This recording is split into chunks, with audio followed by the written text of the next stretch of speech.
Hello students, welcome back to the channel Akhil math classes. तो आज करेंगे क्वेश्चन नंबर 2। दो सवाल, पहला सवाल पिछले शॉर्ट्स में डाला था, दूसरा सवाल ये रहा आपके सामने।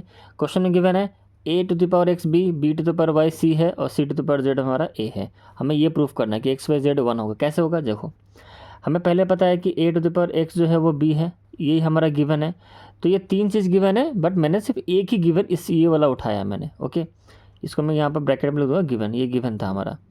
अब देखो ध्यान से, गिवन ही तीन जो गिवन चीज़ें हैं ना, उसको ही ध्यान से आपको देखना है। ओके, देखो तो a⁴x है, यहाँ पर इक्वल टू b लिखा हुआ है। तो जो a की वैल्यू है कितनी है, c⁴z है। तो ये जो a लिखा है ना, a⁴x याद रखो। देखो x तो हम लिखेंगे, देखो पहले ही आप x नहीं तो लिख दो, बट ये जो a हम इसके नीचे जो लिखेंगे, a नहीं लिखेंगे हम, a की जगह उसकी वैल्यू लिख देंगे जो गिवन है। क्या लिख देंगे यहाँ पर, c⁴z लिख देंगे। तो इसका मतलब a के ऊपर x था, तो इसका मतलब c⁴z के ऊपर भी x होगा। ठीक है, तो अब ये चीज़ें ऐसे बन गई। तो पहला स्टेप, दूसरा स्टेप।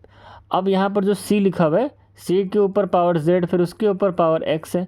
तो हम z को नहीं छेड़ेंगे, हम c की जगह, देखो c हमें कितना गिवन है, b⁴y। तो बस ये c की जगह हम लिख देंगे b⁴ क्या लिख देंगे, y लिख देंगे। ओके, फिर इसके ऊपर पावर हमारा z था, फिर उसके ऊपर हमारा पावर हमारा x था। एज इट इज़ जो था पावर वो तो लिखेंगे ना हम।